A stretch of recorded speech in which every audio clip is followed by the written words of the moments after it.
You're invited to imagine what's next. What the next view you wake up to will be.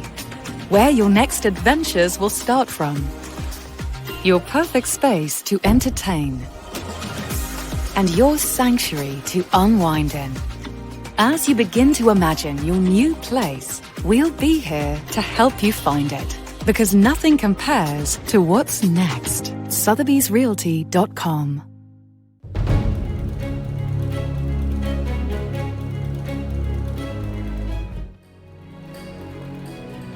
Ayodhya is all set for the historic Ram Temple consecration ceremony on 22nd January.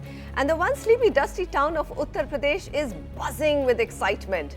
Welcome everyone. On the Urban Agenda today, we bring you Ayodhya's shining temple economy, who's betting on it and why.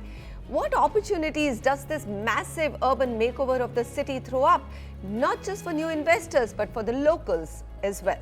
Our panelists today, we have with us Dikshu Kukreja from CP Kukreja Architects, who etched the blueprint for Ayodhya's uniform facade look. We also have with us Mandeep Singh Lamba, CEO of HVS Anarock, who will decipher the real estate tourism potential of the city. And of course, in a while, we'll be joined by Samujwal Ghosh, who heads Abhinandan Lodha's real estate group, which is of course making big news and headlines for acquiring 50-acre parcel there.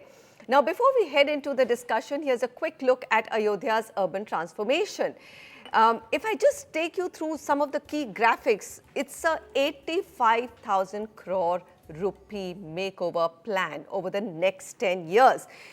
178 ongoing development projects after all the work which has already happened. And what has happened? Maharishi Valmiki International Airport is now operational. It's being spoken about for a long time. Ayodhya Dham Junction is a revamped, swanky new railway station. There has been a whole 13 kilometers road to the temple which has been revamped: Rampath, Dharmapath, Sri Ram Janmabhoomi Path and Bhakti Path. And Ayodhya's 2-kilometer long Saryu riverfront, it's an ongoing project. Already there are light and sound shows ongoing there and a lot of selfies on Twitter and Instagram from that riverfront. Okay, let me first go straight to Dikshu because he's been involved in this makeover. Dikshu, you've witnessed the urban makeover of Ayodhya. You know, I still see the images which are part absolutely stunning. And then there is a large part of Ayodhya which is still that old Ayodhya with slightly rundown homes, single-storied, maybe, 1.5-storied. So give me a sense in terms of, is 10% of the city transformed right now? Is it larger? What's really happening in terms of livability perspective? That's a good word you said. I think the first and foremost important aspect for us when the vision plan of this city was created was the livability aspect. So I'm glad you just took that, coined that term and brought that to the fore, because this is a remarkable transformation that is taking place. And I think it's going to be really setting an example, not just for Indian cities and not just for temple towns, but I think world over one can see we are able to demonstrate, I think very successfully here, that how India knows how to really retain and celebrate its cultural ethos, its historical character of a city, and yet make it modern. So really the vision of this project has been, in a sense, set on 3 cornerstones. One was how to make the city a spiritually, from a world-class perspective, a spiritual city. And the other side was how to make it a world-class tourism destination. And third, and most important aspect was the sustainability. It's not just about making cities smart. I think it's far more deeper than that. And that's what Ayodhya has been about, that, we transform the city, but we do it in a sustainable manner. So some of the statistics that you just spoke about in terms of infrastructure insertions that have taken place in the city, I think the overall perspective has been a more holistic approach which has been taken in its planning. Usually, Manisha, Indian cities have always been, catching up on infrastructure. The infrastructure is woefully inadequate, as we all know, and we discussed this on your show as well, on Urban Agenda. But here is a case that it has been a more holistic, a more futuristic approach about how to take care of things. And when you talk about the single-storied or 1.5-storied, maybe not so glamorous parts of the city, I think that in itself is the charm of an old city.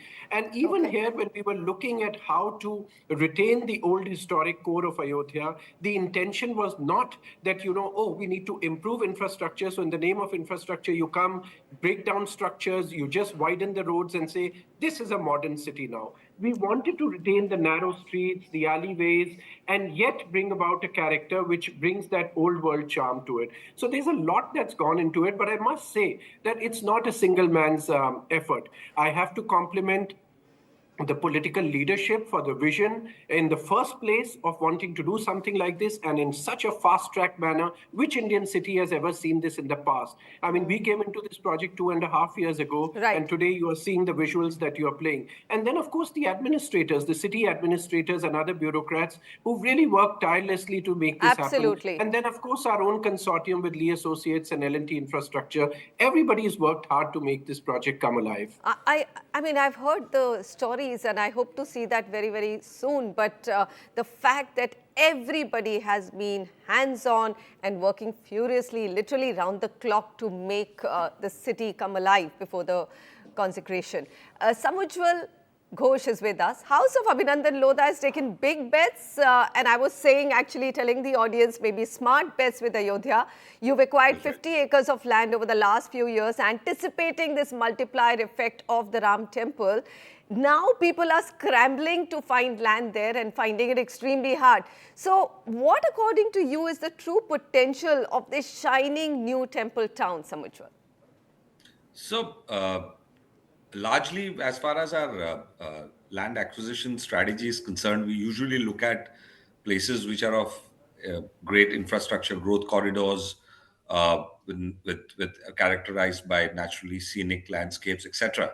And in alignment with this strategy, HOABL is set to channelize about 3,000 crores of investment in Uttar Pradesh, and it just happened that we were very bullish about the state specifically, and within that Ayodhya, right at the onset of our formation as an organization, and hence the stability of the government, the overall focus on Ayodhya, which is poised to become the spiritual capital of the world, kind of holds a special significance for us, and hence.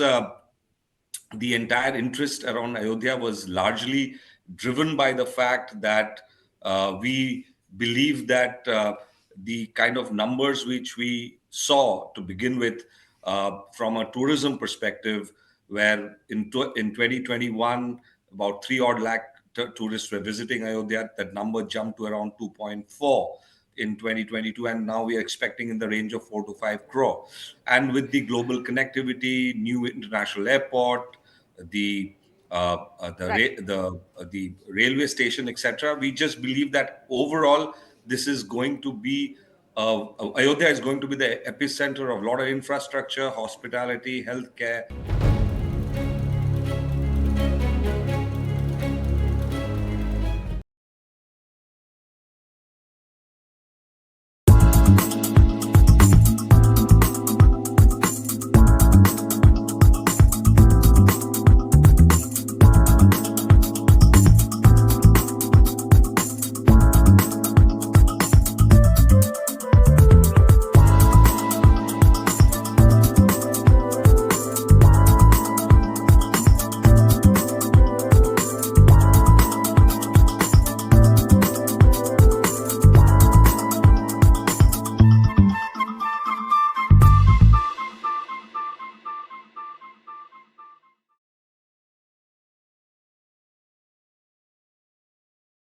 You're invited to imagine what's next.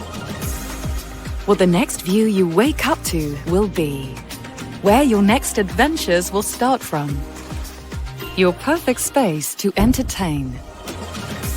And your sanctuary to unwind in. As you begin to imagine your new place, we'll be here to help you find it. Because nothing compares to what's next. Sotheby'sRealty.com